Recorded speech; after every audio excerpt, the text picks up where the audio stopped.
Hello everyone. आज हम लोग पढ़ने वाले हैं energy stored in a capacitor. काफ़ी इंटरेस्टिंग और कंफ्यूजिंग टॉपिक है क्योंकि फॉर्मूला आसान है लेकिन उस चीज़ को समझना उस चीज़ को जानना थोड़ा कठिन हो जाता है, जिसकी वजह से बच्चे उसमें उतना इंटरेस्ट नहीं ले पाते, जिसकी वजह से उतना अच्छे से क्वेश्चन नहीं कर पाते हैं। तो वैसे मैंने कैपेसिटर के बारे में काफ़ी डिटेल में बताया, फिर भी एक बार यहाँ और बता देते हैं कि कैपेसिटर एक प्रकार का अरेंजमेंट होता है। कैसा अरेंजमेंट? दो कंडक्टर का ऐसा अरेंजमेंट कि इन दोनों के बीच का जो मीडियम है वो इंसुलेटिंग होना चाहिए। जैसे मान लो एक कंडक्टर यहाँ है, एक कंडक्टर यहाँ है। जैसे मान लो ये कोई आयरन का पीस है, ये कोई आयरन का पीस है। तो इतना जो सिस्टम कहलाएगा अरेंजमेंट, ये मान लो कंडक्टर बन गया है। क्या बन गया? एक कंडक्टर बन गया है। जैसे मान लो एक आयरन की प्लेट ये रही है, एक आयरन की प्लेट ये रही है। इन दोनों का अरेंजमेंट क्या कहलाएगा? कंडक्टर के कैपेसिटर कहलाएगा। क्यों?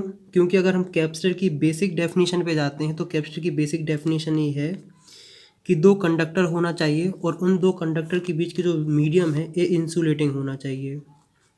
इंसुलेटिंग का मतलब वो होता है कि यहाँ का चार्ज यहाँ नहीं जाना चाहिए, मतलब कोई भी कंडक्टर का कनेक्शन नहीं होना चाहिए।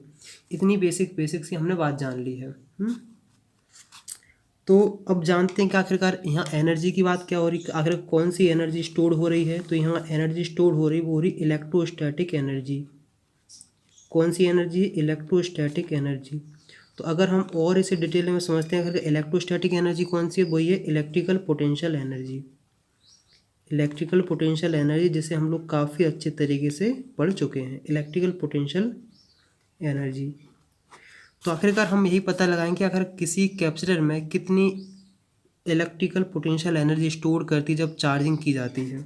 जैसे देखो, तो सबसे बेसिक वैसे हमने कैपेसिटर यूनिफॉर्म 3 टाइप के पढ़े थे, मतलब स्पेशल प्लेट वाला पढ़ा था, सिलेंडर वाला पढ़ा था और स्पेरिकल वाला पढ़ा था। लेकिन अब यहाँ हम बात करेंगे सिर्फ प्लेट के बारे में, क्योंकि एनसीईआरटी के सीबीएसई के सिलेबस में प्लेट वाले हैं, इन दोनों नहीं है। लेकिन इनके आईआईटी, जेईई मेंस, नीट, इनमें क्वेश्चन कभी कभार देखने को मिल जाते हैं। तो अगर ये वाला समझ आता है तो बाकी सब समझ में आ जाएगा, क्योंकि बेसिक कैपेसिटर समझ में आना चाहिए। फॉर्मूले दोनों में अलग अलग है लेकिन हर जगह एक सही होगा। देखो, जैसे हम मानते हैं कि जैसे मान लो ये प्लेट है। क्या है? प्लेट है। एक प्लेट ये है, एक प्लेट ये है, और दोनों प्लेट अभी न्यूट्रल हैं। न्यूट्रल मतलब होता है कि किसी के ऊपर कोई भी अभी चार्ज नहीं है। मतलब नेट चार्ज इन दोनों के ऊपर 0 है। फिर हम क्या करते हैं, इस प्लेट से और इस प्लेट से करते हैं बैटरी कनेक्ट। ये है प्लेट नंबर 1 और दूसरी है प्लेट नंबर 2। इस बात का याद रखना। जैसे देखो, प्लेट नंबर 1 है और प्लेट नंबर 2 है। इसमें एक बात थोड़ा कहा जाता है, बच्चे इस चीज़ को नहीं समझ पाते हैं। बच्चे कहा जाता है कि चार्ज प्लेट नंबर 2 से प्लेट नंबर 1 पर भेजा जा रहा है। कहाँ से जा रहा है? प्लेट नंबर 2 से प्लेट नंबर 1 पे भेजा जा रहा है। तो वो कुछ यहाँ इस प्रकार का डायरेक्शन दिया रहता है जिसकी वजह से स्टूडेंट सोचते हैं कि अगर यहाँ से यहाँ चार्ज भेजा जा रहा है, यहाँ से यहाँ भेजा जा रहा है, लेकिन हवा में नहीं भेजा जा रहा है, क्योंकि अगर चार्ज को मूव करना तो कोई ना कोई तो उसे मीडियम चाहिए पड़ेगा। तो चार्ज भेजा जाता है वो इस बैटरी की हेल्प से भेजा जाता है। जैसे देखो, सिंपल समझते हैं। जैसे मान लो तुम्हारी टंकी, ये मकान है, ये है मकान, और नीचे मान लो ग्राउंड में ये कोई गड्ढा जिसमें पानी है। यहाँ रखी है मोटर, इसमें डाला एक, ये डाला यहाँ, और ऊपर रखी है टंकी। क्या है? टंकी।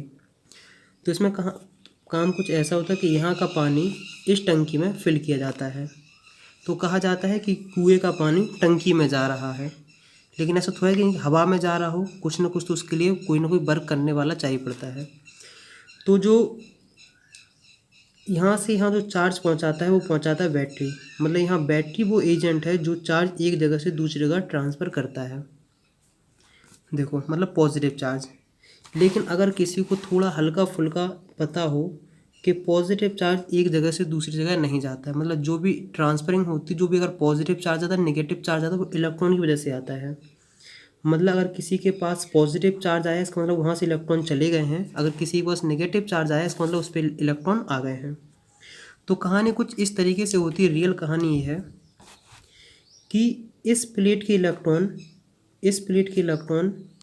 इस बैटरी की हेल्प के द्वारा इस प्लेट पे आते हैं।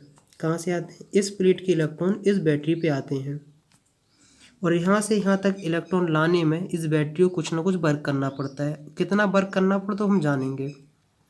तो हम क्या जानते हैं, हम बेसिकली कहने लगते हैं कि चार्ज यहाँ से यहाँ भेजा जा रहा है, लेकिन रियल कहानी ये होती है कि इलेक्ट्रॉन यहाँ से यहाँ भेजे जा रहे हैं। चार्ज या करंट बात एक ही, अभी सब समझ में आएगा। इतना चीज़ हमने जान ली है। तो अब कोई कहेगा कि हम पॉजिटिव चार्ज की जनरली बात करते हैं, इलेक्ट्रॉन की क्यों बात नहीं करते हैं? क्योंकि जितनी ये थ्योरी थी ये सब तब दी गई थी जब इलेक्ट्रॉन की खोज भी नहीं हुई थी, और इलेक्ट्रॉन की खोज हुई 1900 के आसपास। और ये सारी थ्योरी इलेक्ट्रॉन की, ये चार्ज की, क्या बोलते हैं, करंट की थ्योरी बहुत पहले हो चुकी थी। तो उन्होंने कहा कि अगर हम ये कहने लगते हैं कि करंट जो है वो इलेक्ट्रॉन की वजह से, तो हमारी पूरी थ्योरी गड़बड़ होने वाली है और पूरी किताब ख़राब होने वाली है। तो उनने इस थ्योरी को ना हटाते हुए एक नई थ्योरी दे दी है। उनने कह दिया है कि करंट का और इलेक्ट्रॉन का डायरेक्शन एक दूसरे के अपोजिट होता है। आगे पढ़ेंगे, हम सब पढ़ेंगे। देखो, तो जैसे हम क्या मानते हैं कि जब इलेक्ट्रॉन यहाँ से यहाँ गए तो हमने मान लिया कि इस पर चार्ज आ गया है क्यू डैश, और इस पे मान लेते हैं इस पे आ जाता है माइनस क्यू डैश। देखो, कुछ बेसिक्स की बात इस तरीके से समझनी है। कि जैसे अगर मान लो ये बॉडी है, ये क्या बॉडी है, अगर इसमें से 10 कूलाम चार्ज निकाला जाता है, मान लो ये पहले इनिशियली न्यूट्रल था, इसमें से 10 कूलाम अगर चार्ज निकाला जाता है तो इस बॉडी पे अपने आप +10 कूलाम आ जाएगा। कितना आ जाएगा? +10 कूलाम। तो अगर दोनों लोग इनिशियली कितने पे थी? न्यूट्रल थी। अगर इस पे हम मान के चलते हैं कि +10 कूलाम आया है, इसका मतलब है इस पे -10 कूलाम आया है। क्या है? इस पे -10 कूलाम आया है। इस बात का हमने समझ लिया है। देखो, अब चार्ज यहाँ से यहाँ भेजने में इस बैटरी को कितना वर्क करना पड़ रहा है वो हम समझते हैं। तो हम क्या मान के चलते हैं कि हमने प्लेट नंबर 2 से प्लेट नंबर 1 पर DQ चार्ज भेजा। कितना चार्ज भेजा? हमने चार्ज भेजा DQ चार्ज। इस DQ डैश, इस चार्ज को एक प्लेट से दूसरी प्लेट तक भेजने में हमें कितना वर्क करना पड़ेगा वही जानेंगे। देखो, हमने क्या कहा है कि हमने कहा है कि हम प्लेट 2 से प्लेट नंबर 1 पर हम DQ चार्ज भेज रहे हैं। कन्फर्म है? अब देखो, हाँ, एक चीज़ और जानते हो कि अगर जैसे A पॉइंट है, B पॉइंट है, A से और B तक अगर तुम्हें कोई चार्ज भेजना होता है और इन दोनों के बीच में पोटेंशियल डिफरेंस है B, तो कितना वर्क करना पड़ता है? जैसे अगर मान लो चार्ज यहाँ से यहाँ भेजना है, यहाँ है लो पोटेंशियल, यहाँ हाई पोटेंशियल। लो पोटेंशियल से हाई पोटेंशियल भेजने के लिए कितना वर्क करना पड़ता है? वो होता है वर्क इक्वल टू होता है चार्ज इनटू वोल्टेज। क्योंकि अभी कुछ दिन पहले पढ़ा होगा वोल्टेज इक्वल टू होता है वर्क अपॉन चार्ज। तो सेम टू सेम कहानी यही है। इस नेगेटिव का मतलब ये है कि यहाँ लो वोल्टेज है और यहाँ हाई वोल्टेज है।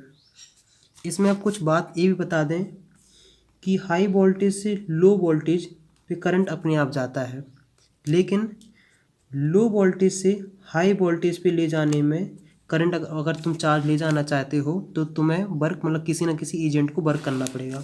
देखो, जैसे हाई और लो को ऐसा समझे, जैसे मान लो ये ज़्यादा हाइट है, ये कम हाइट है। पानी यहाँ ऊपर से नीचे अपने आप आता है, लेकिन नीचे से ऊपर ले जाने में कुछ ना कुछ वर्क करना पड़ता है। जैसे अभी इस टंकी में पानी भरा कि नहीं, नीचे से ऊपर ले जाने में इस मोटर की ज़रूरत पड़ी है, लेकिन ऊपर से नीचे अपने आप आ जाएगा। यही होता है इसमें कि जो लो पोटेंशियल से हाई पोटेंशियल पे अगर चार्ज भेजना होता है तो हमें वर्क कराना पड़ता है। ये वर्क कौन कर रहा है? बैटरी कर रहा है। तो हमने क्या देखा है? देखो, इन दोनों के बीच में, इन दोनों प्लेट के बीच में पोटेंशियल कितना है? पोटेंशियल आ गया है B डैश, और वो इस बैटरी के B डैश के इक्वल होगा। इतना भी धीमे धीमे सब समझ में आएगा क्योंकि पैरेलल में वोल्टेज सेम होता है। तो हमने क्या कहा है कि डी क्यू चार्ज भेजने के लिए डी डब्ल्यू वर्क होगा कितने पे, जब पोटेंशियल डिफरेंस बी डैश हो। अब देखो उसमें क्या कहा गया है कि अगर तुम D Q charge plate number 2 से प्लेट नंबर 1 पे भेजना चाहते हो तो तुम वर्क करोगे इतना वर्क। लेकिन कहानी तो कुछ इस तरीके से थी कि हमने प्लेट नंबर 2 से प्लेट नंबर 1 पर क्यू अमाउंट का चार्ज भेजा है। मतलब जब प्लेट नंबर 1 पे 0 चार्ज था और फिर बाद में क्या हुआ है, क्यू चार्ज हो गया। जैसे मान लो इनिशियली 0 चार्ज था, 0 कूलम था, और फाइनली हो गया 10 कूलम। तो इसका मतलब ये है कि हमने प्लेट नंबर 2 से प्लेट नंबर 1 हमने 10 कूलम भेजा।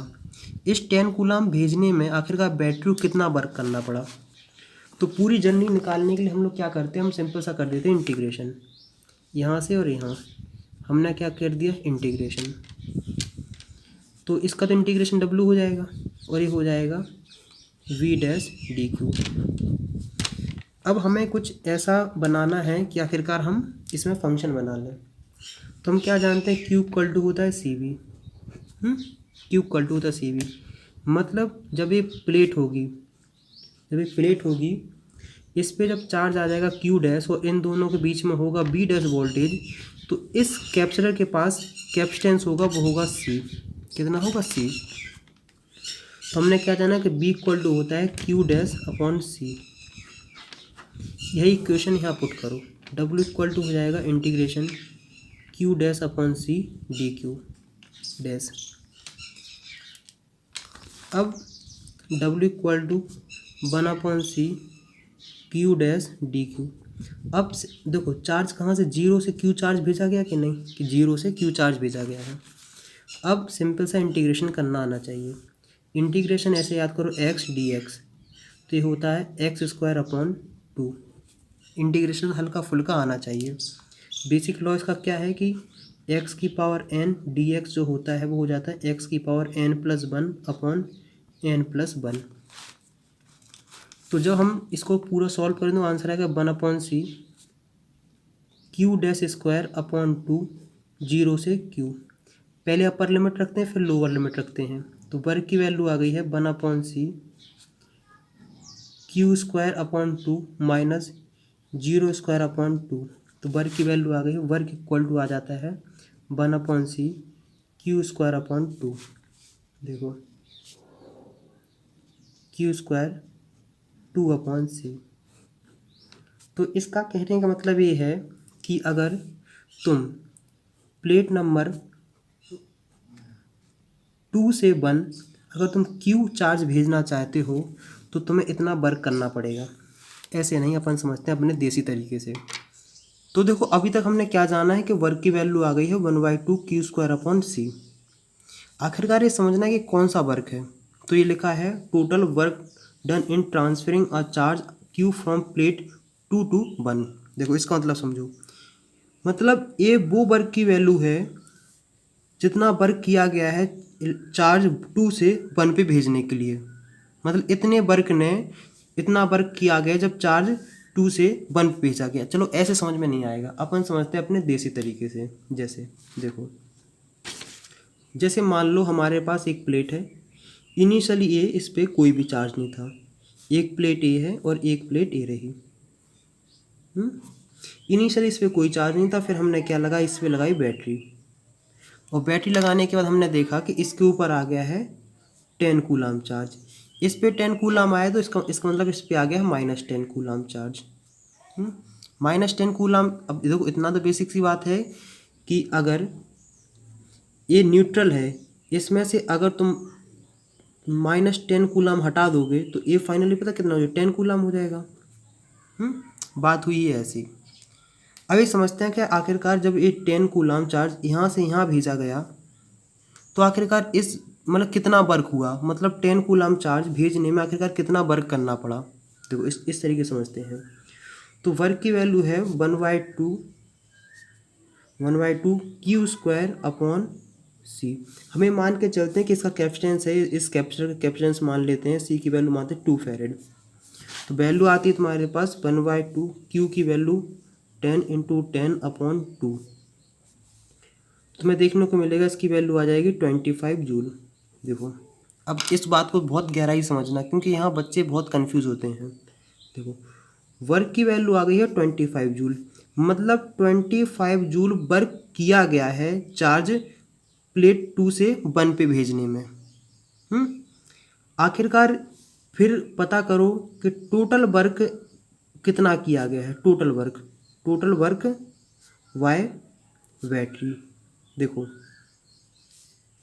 ये जो वर्क आ रहा है ना, ये आ रहा है यूज़फुल वर्क। कौन सा वर्क आ रहा है? Useful work. यूज़फुल वर्क मतलब वो वर्क की वैल्यू जिसके द्वारा काम किया गया कोई। लेकिन बैटरी ने तो आखिरकार कितना किया है? बैटरी ने वर्क किया है क्यूबी। बैटरी ने टोटल वर्क किया है इतना। इस बात को दोबारा समझो कि बैटरी ने इतना वर्क किया है, और जबकि सिर्फ इतना वर्क गया है चार्ज एक जगह से दूसरी जगह भेजने में। मतलब कुछ वर्क हुआ है वेस्ट। मतलब जब वर्क की वैल्यू, जब वर्क आता है, वर्क आती है एनर्जी, तो दो चीज़ें होती हैं। ये एक यूज़फुल वर्क होता है, यूज़फुल वर्क जिससे कोई काम किया गया है। जो मतलब यूज़फुल मतलब जो जिस चीज़ की हमें ज़रूरत थी वो काम किया गया है। और फिर एक आता है क्या? एक आता है वेस्ट, कि आखिरकार कितना वेस्ट चला गया है। घबराओ नहीं, आगे आगे इससे रिलेटेड सारे डाउट्स क्लियर होते जाएंगे।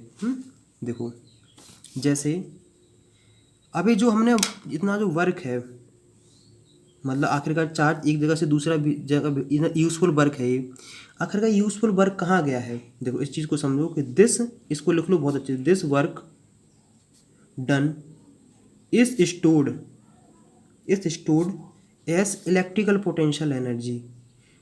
मतलब जो वर्क एक जगह से दूसरी जगह पे चार्ज भेजने के लिए यूज़ हुआ है, वही वर्क जाके इलेक्ट्रिकल पोटेंशियल एनर्जी के फॉर्म में स्टोर हो गया है। क्या है? Electrical potential energy. और इसी को कहते हैं electrostatic energy of the capacitor. अगर देखो समझते हैं, कोई बात घबराने वाली बात नहीं है, अपन इसको और अच्छे से समझते हैं। वर्क की वैल्यू आ गई है 1/2 क्यू स्क्वायर अपॉन सी। इसके अपन क्या करते हैं? कन्वर्जन करते हैं।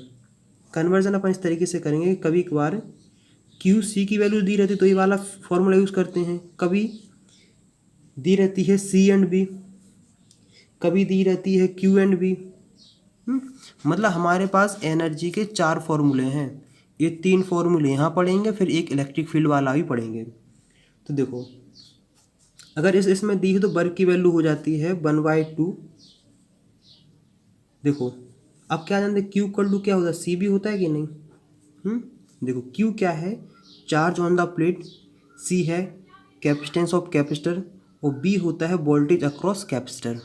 तो हमने क्या जानना है कि इसकी इसे यहाँ रखो, सी बी का स्क्वायर अपॉन सी, तो 1/2 सी बी स्क्वायर। एक अपने पास ये फॉर्मूला रहा है। कभी कभार अपने पास चार्ज एंड वोल्टेज दिया रहता है, तो आखिर वर्क की वैल्यू अपन कैसे निकाल सकते हैं? वर्क की वैल्यू निकालेंगे 1/2 क्यू बी। यहाँ तक कोई दिक्कत, कोई समस्या मेरे हिसाब से तो नहीं होनी चाहिए। अब देखो कैसे याद, देखो सी की वैल्यू पता क्या था? क्यू अपॉन बी रख दो, तो इसी में जब तुम रखोगे ना तो ये 1/2 क्या हो जाएगा? क्यू अपॉन बी और बी स्क्वायर, इससे कैंसिल, तो आखिरकार ये आंसर आ जाएगा 1/2 क्यू बी। तो मुझे उम्मीद है कि यहाँ तक तुम्हें समझ में आ गया होगा। अब बात देखो यहाँ से करते हैं कि टोटल वर्क बैटरी ने कितना किया है। Total work done by battery, battery ने टोटल वर्क किया, वो किया है क्यूबी। क्या किया? क्यूबी। जबकि यूजफुल वर्क कितना हुआ है? यूजफुल वर्क की वैल्यू आ रही है वर्क इक्वल टू 1/2 क्यूबी। ये क्यूबी रखो या फिर मतलब ऐसे क्यूबी रख लो, या फिर 1/2 क्यूबी, बात एक ही है, कोई घबराने वाली बात नहीं है। तो आखिरकार जब यूजफुल वर्क इतना हुआ, मतलब कुछ ना कुछ तो वर्क वेस्ट हुआ है। क्यों? क्योंकि देखो, टोटल वर्क इक्वल टू क्या होता है? Useful work.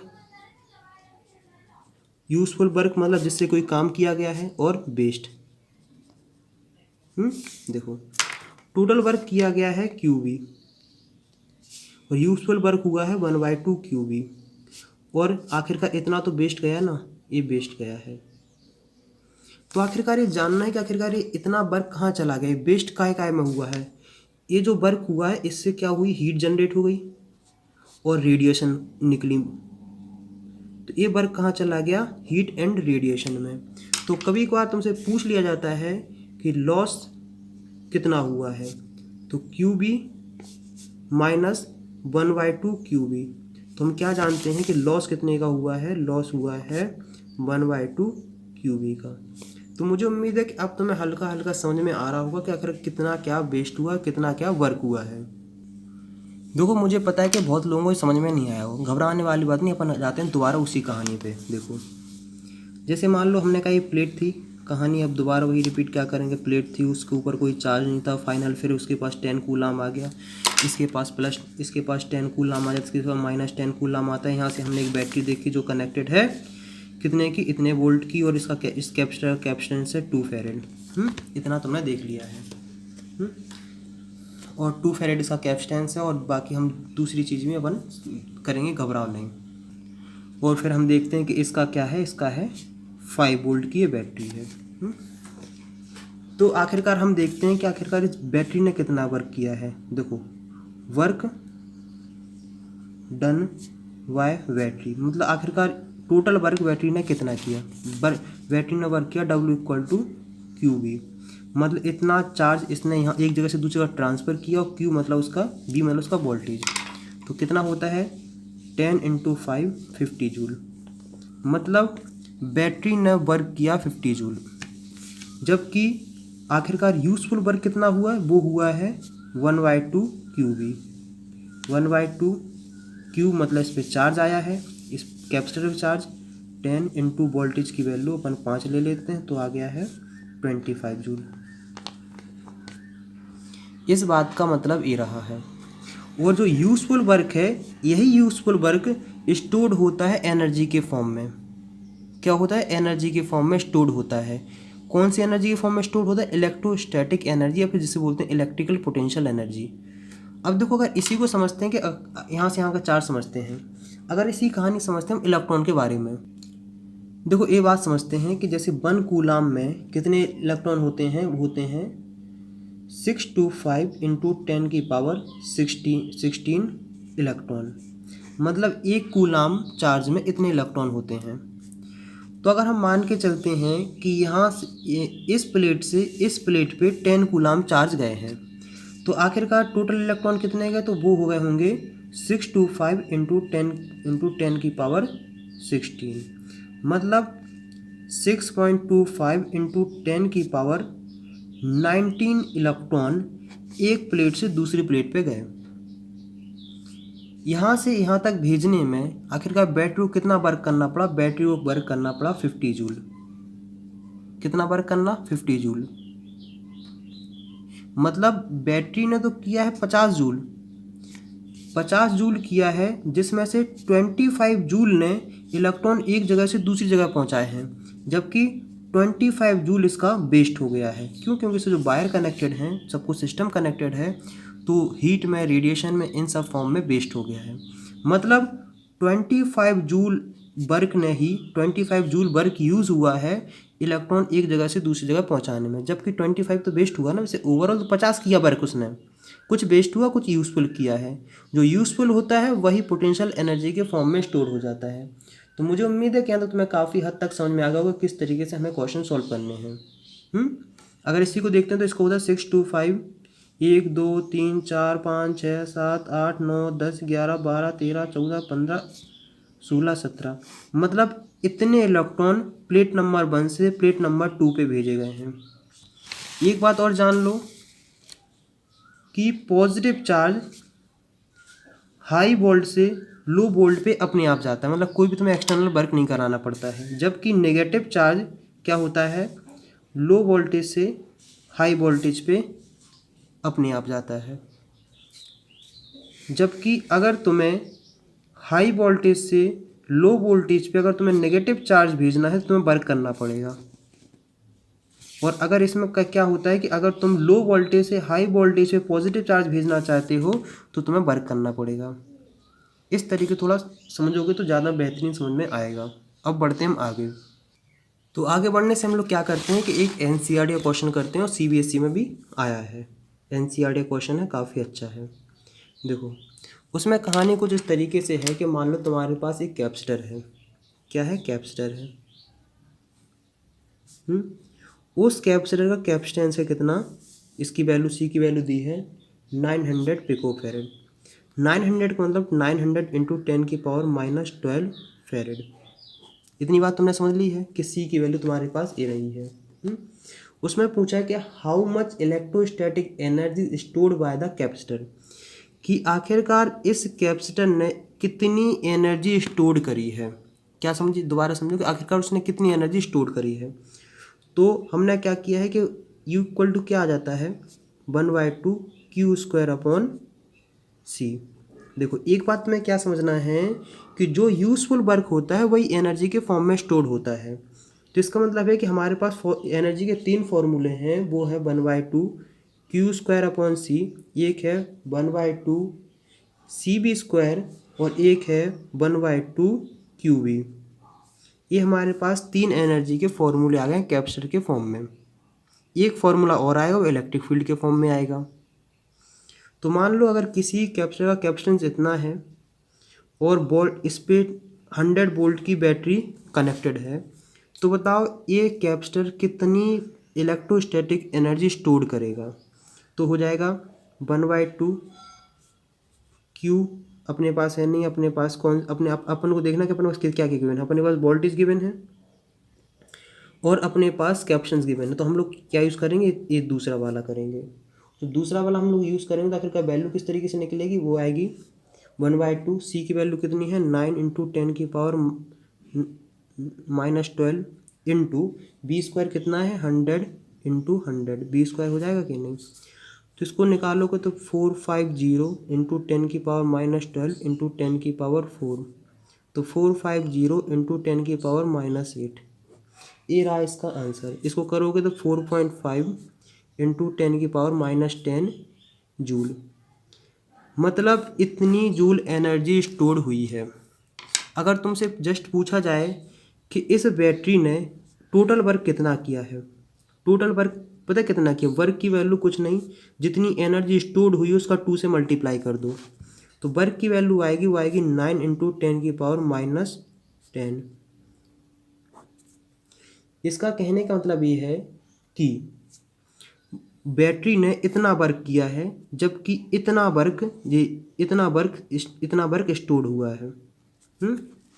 आखिरकार अगर तुमसे इसी में कोई घुमा के पूछ ले कि बताओ कितना चार्ज एक प्लेट से दूसरी जगह ट्रांसफ़र किया है, तो क्यू इक्वल टू क्या होता है? C V, capacitance 9 picofarad into 10, voltage इतना हो जाएगा।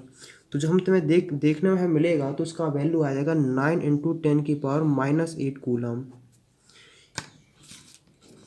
तो क्या हुआ? तो मतलब इतना चार्ज एक प्लेट से दूसरी जगह भेजा गया है। जब इतना चार्ज एक जगह से दूसरी जगह भेजा गया तो उसमें इलेक्ट्रोस्टैटिक एनर्जी इतनी स्टोर हुई है, जबकि बैटरी ने इतना वर्क किया है। तो मुझे उम्मीद है कि यहाँ तक तुम्हें काफ़ी हद तक समझ में आ गया किस तरीके से हमें काम करना है। अब आगे बढ़ने से पहले आखिरकार मैं समझा दूं कि आखिरकार इस एनर्जी का मतलब क्या है। जैसे मान लो एक कैपेसिटर है, मान लो चार्ज कैपेसिटर का मतलब जैसे हम समझ रहे हैं कि एनर्जी एनर्जी एनर्जी। देखो मतलब आखिरकार हमारे पास एनर्जी आ गई है। कौन सी एनर्जी? Electrostatic energy. इसका मतलब ये है कि अगर किसी के पास इलेक्ट्रोस्टैटिक एनर्जी है तो इलेक्ट्रिकल वर्क करने के लिए कैपेबल है, मतलब वो उससे वर्क किया जा सकता है। मतलब जो अब जो कैपेसिटर चार्ज हो गया है, चार्ज कैपेसिटर बैटरी की तरह वर्क करता है, या फिर ये बोल सकते हैं जो कैपेसिटर होता है ना वो बैटरी की तरह वर्क करता है। जो फ्लैश होता है ना उसमें कैपेसिटर यूज़ होता है और कैपेसिटर पे बहुत ज़्यादा रिसर्च करी जा रही है। क्यों की जा रही है? क्योंकि इसके बहुत ज़्यादा एडवांटेज है, लेकिन कुछ उसके लिमिटेशन है जिस वजह से हम कैपेसिटर नहीं ला पा रहे हैं बैटरी की जगह। तो मतलब आखिरकार इसमें कितनी एनर्जी स्टोर हो गई है? इसमें एनर्जी स्टोर हो गई है 4.5 इंटू 10⁻−10 जूल। मतलब इतनी, मतलब क्या है कि इस पे के पास इतनी एनर्जी है, इस बैटरी के पास, मतलब इस कैपेसिटर के पास, इससे तुम कोई भी इलेक्ट्रिकल काम निकाल सकते हो। जैसे अगर तुम इस चार्ज कैपेसिटर से जो बल्ब लगाओगे ना, तो बल्ब ग्लो कर जाएगा। क्या करेगा? बल्ब ग्लो करेगा। तो मुझे उम्मीद है कि अब तुम्हें समझ में आ गया होगा आराम से आखिर इस सब का क्या क्या मतलब है। तो चार्ज कैपेसिटर बैटरी की तरह होता है, फिर ये बोल सकते हैं कि कैपेसिटर ही बैटरी की तरह होता है, क्योंकि कैपेसिटर भी क्या करता है कि चार्ज स्टोर करता है। जब इसके अंदर चार्ज स्टोर मतलब इलेक्ट्रिक, मतलब कह सकते हैं कि चार्ज होल्ड करता है। जब इसके पास पॉजिटिव आता है, इसके पास नेगेटिव आता है, तो इन दोनों के बीच में इलेक्ट्रिक फील्ड जनरेट हो जाती है। इतनी तो ये बात बिल्कुल कॉमन सी है कि इलेक्ट्रिक फील्ड जनरेट हो जाती है, या फिर कह सकते हैं कि जो वर्क किया जा रहा है वो इलेक्ट्रिक फील्ड जनरेट करने के लिए किया जा रहा है, मतलब इलेक्ट्रिक फील्ड इस्टेब्लिश करने के लिए ही किया जा रहा है। तो मतलब जो हमारा जो बैटरी के द्वारा वर्क हो रहा है, यूजफुल वर्क हो रहा है, वो दो प्लेट के बीच में इलेक्ट्रिक फील्ड जनरेट कर रहा है। तो धीमे धीमे पढ़ेंगे तो और आएगा, जितना आगे बढ़ते जाएंगे उतना इंटरेस्टिंग टॉपिक बनता जाएगा। निकालते हैं जो, अब फिर दोबारा एक चीज़ समझ लो कि जो एनर्जी है वो कौन सी एनर्जी है? इलेक्ट्रोस्टैटिक एनर्जी से बोलते हैं इलेक्ट्रिकल पोटेंशियल एनर्जी। और इलेक्ट्रिकल पोटेंशियल एनर्जी कब आती है? जब, इतना जान लो कि अगर चार्ज है तो वहाँ इलेक्ट्रिकल पोटेंशियल एनर्जी तो होगी। और बैटरी बेसिकली क्या कर रही है? बैटरी बेसिकली चार्ज ही डेवलप कर रही है। अगर एक जगह से दूसरी जगह चार्ज भेजा जा रहा है, मतलब देखो, अगर ये दोनों न्यूट्रल पे थे, अगर यहाँ के इलेक्ट्रॉन यहाँ भेजे जाएंगे तो यह पॉजिटिव हो जाएगा, नेगेटिव हो जाएगा, और चार्ज डेवलप हो गया है। चार्ज डेवलप मतलब इलेक्ट्रिक फील्ड डेवलप हो गई है। इलेक्ट्रिक फील्ड डेवलप मतलब पोटेंशियल डेवलप हो गया। पोटेंशियल डेवलप मतलब है कि इलेक्ट्रिकल पोटेंशियल एनर्जी भी आ गई है। इतना हमने जान लिया है। अब लेकिन जो इलेक्ट्रिकल कंपोनेंट होते हैं उसमें ऐसा तो नहीं कि एक ही कैपेसिटर हो, क्योंकि जो डिवाइसेस बनती हैं उसमें तो नंबर ऑफ कैपेसिटर होते हैं। अगर मान लेते हैं कि, मतलब अब हम बात करने वाले हैं कॉम्बिनेशन, कि अगर कैपेसिटर का कॉम्बिनेशन हो तो एनर्जी किस तरीके से निकालते हैं। हम बता चुके हैं कि कॉम्बिनेशन दो प्रकार के होते हैं। जितने भी कॉम्बिनेशन बनते हैं वो सीरीज एंड पैरेलल से मिला के ही बनते हैं। सीरीज एंड पैरेलल से मिला के ही कॉम्बिनेशन बनाए जाते हैं। देखो, सबसे पहले बात करते हैं कि अगर कैपेसिटर सीरीज में कनेक्टेड है, क्या है? अगर कैपेसिटर सीरीज में कनेक्टेड है तो उसके अंदर नेट एनर्जी कितनी होगी? नेट इलेक्ट्रोस्टैटिक एनर्जी कितनी स्टोर होगी? जैसे हमने मान लिया C1 है, ये C2 है, C3 है, और ये कौन सा कनेक्शन है? सीरीज कनेक्शन है।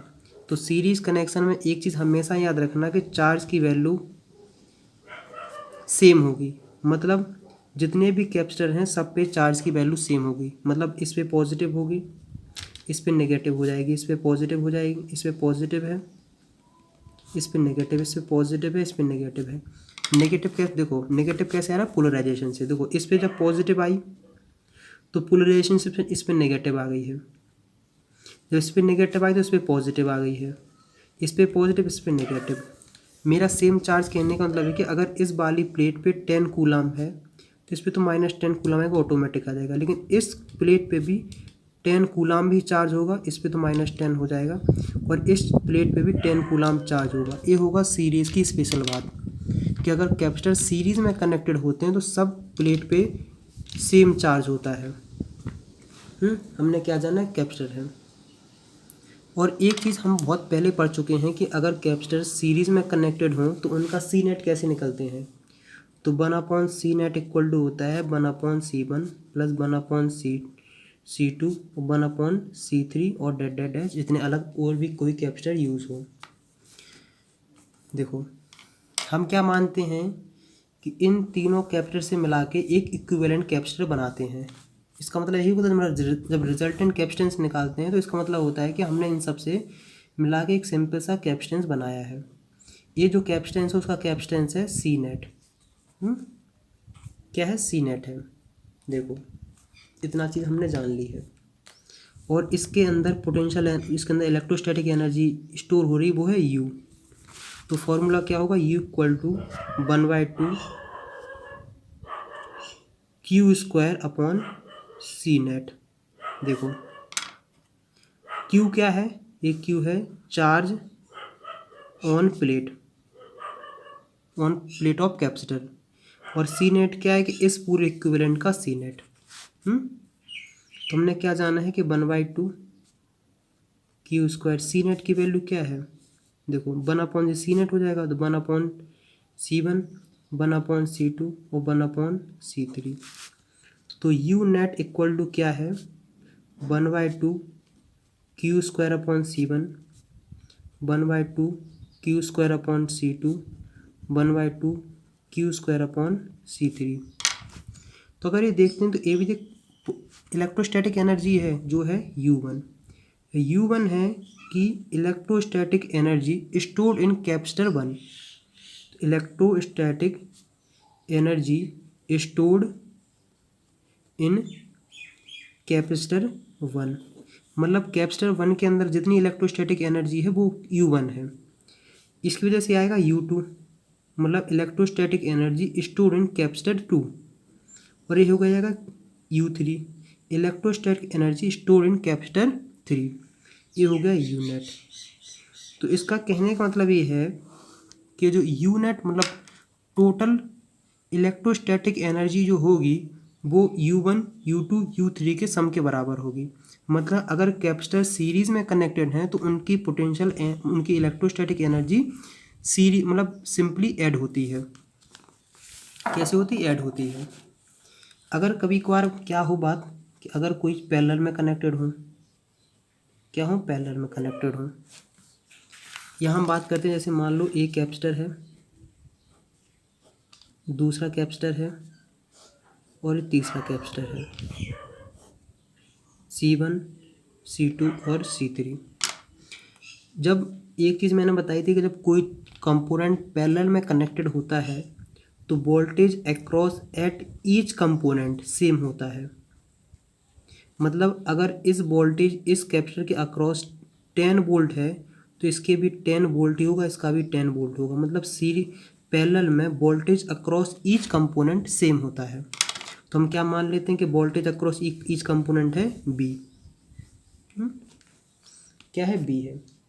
देखो हमने क्या कहा कि इससे सबसे मिला के हम एक इक्विवेलेंट कैपेसिटर बनाते हैं जिसे हम बोलते हैं C नेट।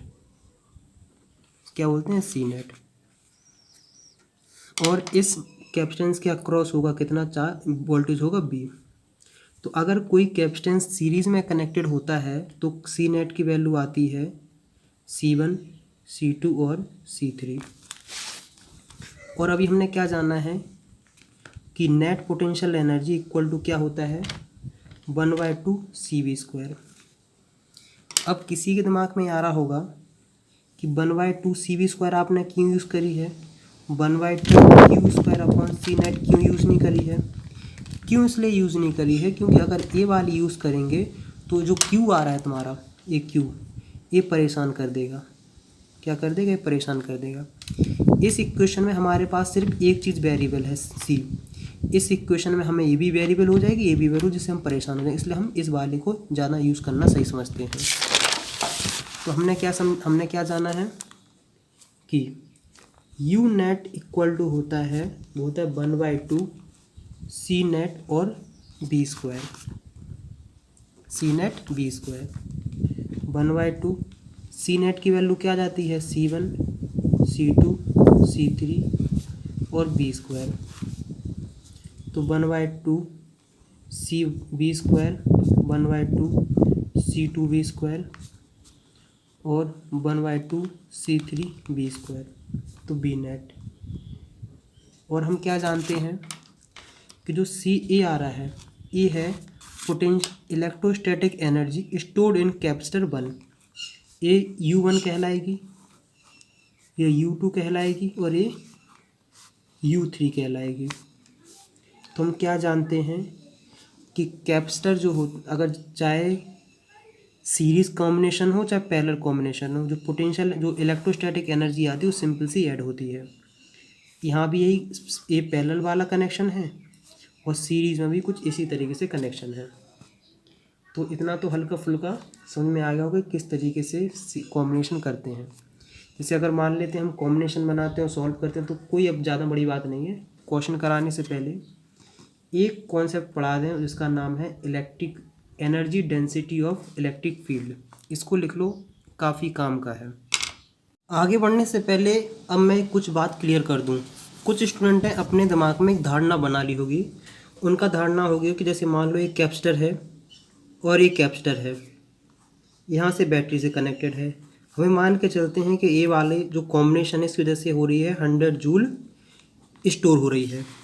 तो उनने अपने दिमाग में सेट कर लिया हो कि अगर इसी को हम पैरेलल में कनेक्टेड कर देंगे तो भी ये 100 जूल ही एनर्जी स्टोर करेगा। बहुत लोगों के दिमाग में आया होगा, जिसके दिमाग में आया हो कमेंट्स में लिख के बताओ। क्वेश्चन यही आया कि नहीं आया कि अगर ये दो कैपेसिटर हैं C1 एंड C2, अगर ये दोनों मिला के 100 जूल स्टोर करते हैं तो ये जो दोनों अगर इन C1 और C2 को अगर हम पैरेलल में कनेक्टेड करेंगे तब भी 100 जूल ही स्टोर करेंगे। हम कहेंगे बेटा ये है आंसर तुम्हारा गलत। क्या है? ए है आंसर तुम्हारा गलत। ये वाला 100 जूल स्टोर नहीं करेगा और कुछ एनर्जी स्टोर करेगा। तो हम लोग सबसे पहले ये लिखते हैं CBSE 2018 का एक क्वेश्चन, 17 का क्वेश्चन, वहाँ से होगा तुम्हारा क्लियर। देखो क्वेश्चन इस तरीके का है कि दो कैपेसिटर हैं, दोनों का कैपेसिटेंस है 12 माइक्रोफैरड, 12 पिकोफैरड। पिको मतलब होता है 10 की पावर -12। ये दोनों कहाँ कनेक्टेड है? ये दोनों इस बैटरी से कनेक्टेड है और बैटरी है 50 वोल्ट की। हमें पता लगाना है कि आखिरकार इस कॉम्बिनेशन से कितनी एनर्जी स्टोर हो रही है, कितनी एनर्जी स्टोर हो रही है। तो हम क्या जानते हैं कि U इक्वल टू होता है 1/2 CV²। देखो अब कुछ इस तरीके समझना है। ये जो C है ये होता है C नेट और जो B होता है ये होता है वोल्टेज ऑफ अ बैटरी, मतलब आखिरकार जितनी बैटरी से सप्लाइड किया जा रहा है। तो अगर इसे इक्विवेलेंट बनाओगे तो इसे ऐसा बन जाएगा, ये हो जाएगा C नेट और ये हो जाएगी बैटरी। तो जितना वोल्टेज इसके अक्रॉस उतनी वोल्टेज इसके अक्रॉस। वोल्टेज वाला कॉन्सेप्ट समझ में नहीं है तो कोई घबराने वाली बात नहीं है। इतना जान लो कि टोटल एनर्जी होगी 1/2 C नेट और B²। देखो तो 1/12 प्लस 1/12 तो C नेट की वैल्यू आएगी, वो आएगी 6 पिकोफैरड। सॉल्व करते रहना, आ जाएगा आंसर। कॉपी पेन थोड़ा लगाओ, दिमाग लगाओ, सॉल्व हो जाएगा। तो U की वैल्यू आएगी 1/2 C 12 × 10 की पावर -12 और वोल्टेज की वैल्यू आएगी 50 × 50। सॉल्व करोगे तो इसका आंसर तुम्हें जो देखने को मिलेगा 75 × 10 की पावर -10 जूल। इसका कहने का मतलब ये है कि जो सिस्टम है, ये सिस्टम है ये 75 जूल एनर्जी स्टोर करेगा। मतलब दोनों कैपेसिटर कितना स्टोर करेंगे? 75 × 10 की पावर -10 जूल। कभी कभार ये भी पूछा जा सकता है कि बताओ ये वाला कैपेसिटर कितनी एनर्जी स्टोर करेगा, मतलब U1 कितना होगा और U2 कितना होगा। इस तरीके क्यों क्वेश्चन जितना घुमाओ उतना मज़ा आता है। देखो इसका क्या निकालेंगे? 1/2 CV²। एक फॉर्मूला हमारे पास ही रहे हैं और हमारे पास कई फॉर्मूले हैं। हमारे पास जो कई फॉर्मूले हैं, एक फॉर्मूला ये रहता है, एक फॉर्मूला आप जो होता है 1/2 Q² और तीसरा जो हमारे पास होता है 1/2 QB। अब देखते हैं कि हमारे पास क्या क्या है। देखो हमारे पास क्या क्या है। हमारे पास सिर्फ कैपेसिटेंस की वैल्यू है, ना हमारे पास चार्ज है ना वोल्टेज अक्रॉस है। तो हम सबसे पहले निकालेंगे कि इसकी प्लेट पे कितना चार्ज है। तो हम सबसे पहले क्या निकालेंगे? इसकी प्लेट पे चार्ज कितना है। देखो चार्ज की वैल्यू उसी तरीके से निकाली जाएगी कि देखो C नेट आ रहा है, तो इसको इस तरीके से समझना है कि Q = CV होता है। ये Q चार्ज है, C है, C नेट है और ये B वोल्टेज अक्रॉस बैटरी है। तो Q = C नेट की वैल्यू आ रही है 6 पिकोफैरड और वोल्टेज की वैल्यू है 50। तो क्वेश्चन आएगा इतना 6 × 5 = 30 0 पिकोफैरड, सॉरी पिको नहीं कूलाम। तो ये हो जाएगा 3 × 10 की पावर -10 कूलाम चार्ज। इसका कहने का मतलब ये है कि इस कैपेसिटर पर, ये जो कैपेसिटर की प्लेट है, इस पे चार्ज है 3 × 10 की पावर -10 कूलाम चार्ज। क्या है, -10 कूलम चार्ज। क्योंकि इस तरीके का फॉर्मूला थोड़ा देखो, यहाँ दिमाग लगाना पड़ेगा, कन्वर्जन करना पड़ेगा, जितनी प्रैक्टिस करोगे उतना आएगा। देखो बेटा एक बात याद रखना कि अगर टीचर के पढ़ाने से सब कुछ होता ना, तो हर कोई IIT और हर कोई नीट क्लियर बैठा होता, कोटा का हर बच्चा टॉप मार्क बैठा होता। टीचर का सिर्फ इम्पोर्टेंस होता है 10%, लेकिन वो 10% बहुत इम्पोर्टेंट होता है। 10% बहुत इंपॉर्टेंट, लेकिन 10% होता है, लेकिन वो बहुत इंपॉर्टेंट होता है। तो आखिरकार इस पर दिमाग लगाओ कि मैंने इसको कैसे सॉल्व किया है।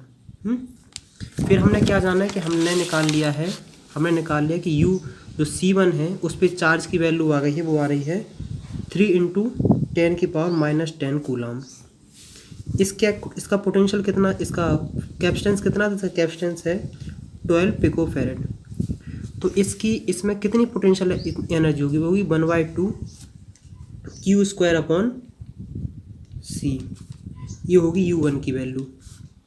तो 1/2 Q की वैल्यू कितनी है, 3 × 10⁻⁻10 का स्क्वायर। C की वैल्यू कितनी है, 12 × 10⁻12। सॉल्व करो, 1/2 3 × 3 × 10⁻20 अपॉन 3 × 4 × 10⁻12। तो कुछ सॉल्व करोगे, 3 से फ्री हुआ, ये 3/4 1/2 × 10⁻−8। तो तुम्हें जो आंसर देखने को मिलेगा वो आएगा 0.75/2 × 10⁻−8। तो अगर हम उसे और सॉल्व करते तो मिल जाएगा 0.375 × 10⁻−8। मतलब जो U1 की है वो इतनी वैल्यू आ रही है। कितनी आ रही है, इतनी आ रही है। पता है क्वेश्चन थोड़ा कठिन हो गया है और सॉल्यूशन उससे भी ज़्यादा कठिन हो गया है, लेकिन थोड़ा दिमाग लगाना पड़ेगा, तो तब जाके और ही बेहतरीन तरीके समझ में आएगा। तो U1 इक्वल टू पता कितना आ रहा है, U1 की वैल्यू आ रही है 37.5 × 10⁻−10 जूल एनर्जी। इस बात को इस तरीके से समझना है। C2 की भी निकाल लोगे, बाकी सब निकल आएगा। अब क्वेश्चन में क्या कहा गया है कि जो अभी तुम सीरीज में कनेक्टेड थे, अब उसे तुम पैरेलल में कनेक्शन करो। मतलब इसको ऐसे करो कि एक कैपेसिटर है और ये कैपेसिटर है, और अब निकालो तुम किसकी, इसकी एनर्जी। देखो हमने क्या जाना कि इसकी एनर्जी आ रही थी 37.5 × 10⁻−10 जूल, और इसकी भी इतनी ही आएगी 37.5 × 10⁻−10 जूल एनर्जी। तो इसकी इस पूरे सिस्टम की नेट पता क्या आएगी, U1 + U2। उसका कहने का मतलब था कि U नेट इक्वल टू होगा U1 + U2। इसका कहने का मतलब ये था, ना कि ये था कि जितनी एनर्जी इस सिस्टम की होगी उतनी एनर्जी इस सिस्टम की होगी। इस बात पे ज़्यादा गौर करें, इसे कई बार देखें, तब समझ में आएगा। तो 12 पिकोफैरेड है और ये भी 12 पिकोफैरेड ही है। यहाँ है कितना, 50 वोल्ट। इतना तो पक्का कन्फर्म है। हमें निकालना है कि इस पे आखिरकार कितनी एनर्जी है पूरे सिस्टम पे। तो हमने क्या बता रखा है कि हमारे पास पोटेंशियल एनर्जी की फॉर्मूला होता है वो 1/2 C नेट और B²। ये वाला तुम कब यूज़ करते हो, जब हो पैरेलल कॉम्बिनेशन। जब पैरेलल कॉम्बिनेशन हो तो हम ये वाला यूज़ करते हैं, और जब सीरीज़ कॉम्बिनेशन हो तो U = 1 C net B² use करते हैं। दोनों एक ही तो हो रही है। चलो देखते हैं, ये वाला यूज़ करते हैं। मतलब दोनों एक सी, मतलब मैं और कुछ समझाने की कोशिश कर रहा था। ये C नेट क्या होगा, ये C नेट है कि आखिरकार इसका इक्विवेलेंट कैपेसिटेंस कितना है। जब कोई चीज़ सीरीज़ में कनेक्टेड होती कैपेसिटेंस, तो सिंपल सा ऐड कर देते हैं। क्या ऐड कर देते हैं, सिंपल सा ऐड कर देते हैं, तो हो जाएगा 24 पिकोफैरेड। तो U की वैल्यू आएगी 1/2 × 24 × 10⁻−12। B की वैल्यू आ जाएगी 50 × 50। तो जब तुम सॉल्व करके लागो तो इसका आंसर तुम्हें देखने को मिलेगा, वो आएगा 3 × 10⁻−8 जूल। इतना आएगा इसका आंसर। कितना आएगा, इतना आएगा। देखो ये आंसर कब आ रहा है, जब पैरेलल कनेक्शन हो। और जब सीरीज़ कनेक्शन होता है जब सीरीज़ कनेक्शन होता है तो होता है 0.75 इंटू 10⁻⁻8 जूल, ये है सीरीज़ में। तो तुम्हें एक चीज़ समझ में आ रही होगी कि जब कैपेसिटर सीरीज़ में पैरेलल में कनेक्टेड होते हैं तो एनर्जी आती है ज़्यादा, और जब वो चीज़ सीरीज़ में कनेक्टेड होती है तो एनर्जी आती है कम। तो एक फ़र्क इतना भी तुम्हें दिख रहा होगा। हमने क्या जाना है कि इन दोनों की वैल्यू अलग अलग है। वो b net equal to U1 plus U2 का भी मतलब समझाता हूँ, घबराओ नहीं। देखो यहाँ से समझ लिया कि इन दोनों को अगर सम करोगे, इन दोनों को सम करोगे तो 75 इंटू 10⁻⁻10 आ जाएगा। इसका मतलब ये है, इस पे बात करते हैं हम। देखो मुझे पता है कि यहाँ बहुत लोगों को दिक्कत आ रही है, कुछ लोगों के सिर के ऊपर से बाउंस कर रही होंगी बॉलें।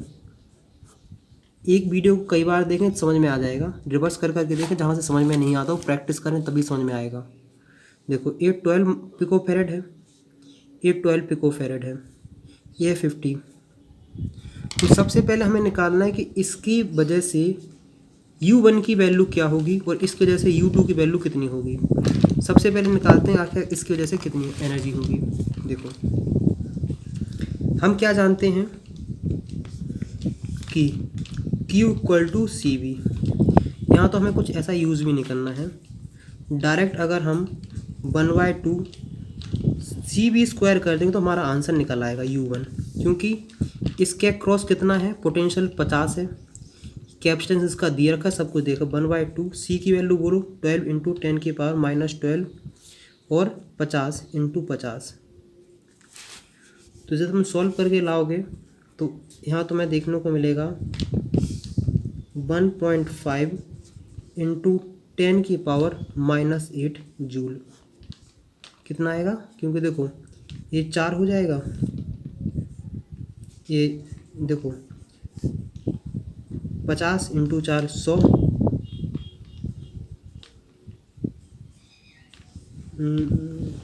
सो ये 4 कैसे हो जाएगा, ये 6 होगा ना। तो 6 पंचे 30 इंटू 50 तो हो जाएगा 15, 3 इंटू 10⁻⁻12। तो सॉल्व करके लागो तो ये आंसर आ जाएगा। क्योंकि 1/2 ये सब पूरा सॉल्व करोगे तो ये आ जाएगा। तो इसका कहने का मतलब ये है कि U1 की एनर्जी है 1.5 इंटू 10⁻⁻8 जूल और U2 की भी एनर्जी है 1.5 इंटू 10⁻⁻8 जूल। तो इस सिस्टम की एनर्जी होगी वो होगी U नेट इक्वल टू होगी U1 प्लस U2। इसका कहने का मतलब ये था, जब तुम U नेट की वैल्यू निकालोगे तो आएगी 1.5 इंटू 10⁻⁻8 और 1.5 इंटू 10⁻⁻8, तो ओवरऑल 3 इंटू 10⁻⁻8 जूल आएगी। उस डेरिवेशन का कहने का मतलब ये था, ना कि ये समझ लेना, कभी दिमाग में सेट ना कर लेना कि जो एनर्जी पैरेलल की होगी वही एनर्जी सीरीज़ की होगी। अभी हाल क्वेश्चन प्रूफ करके देखा है, इतना दिमाग लगाया है। मुझे पता है कई लोगों को समझ में नहीं आया होगा, वीडियो को रिवर्स करके कई बार देखें कि उसमें पूरा कोशिश की गई है कॉन्सेप्ट समझाने की और क्वेश्चन ज़्यादा से ज़्यादा लगाएं। यहाँ देखें कि आखिरकार मैंने कैसे इसका चार्ज निकाला, कि आखिरकार इसके ऊपर कितना चार्ज होगा। अगर तुम्हें बचपन में अगर B इक्वल टू IR में मेहनत करी होगी तो यहाँ तुम्हें मेहनत कम करनी पड़ेगी। अगर 10th क्लास में मेहनत नहीं करी होगी B इक्वल टू IR में तो बेटा यहाँ बहुत मेहनत करनी पड़ेगी। वो सब झूठ बोलते हैं टीचर जो कहते हैं कि बेटा हमारे भरोसे चलो सब कुछ निकल जाएगा। अगर टीचर के भरोसे सब कुछ होता ना तो फिर बात ही अलग होती। मेहनत खुद करनी पड़ती। 10% जो होता है बस गाइडेंस के लिए होता है, कोई चीज़ आसान बनाने के लिए होता है। मेहनत तुम्हें खुद करनी पड़ेगी। तुम्हारे साथ वाले तुमसे आगे निकल जाएंगे जब समझ में आएगा कि तुम कहाँ हो। तो मुझे उम्मीद है कि यहाँ तक तुम्हें काफ़ी हद तक समझ में आ गया होगा। पता है समझ में कम आया होगा, मुझे भी समझ में आ रहा है कि समझ में नहीं आया है, लेकिन फिर भी मेहनत उस पर ज़्यादा से ज़्यादा करनी है।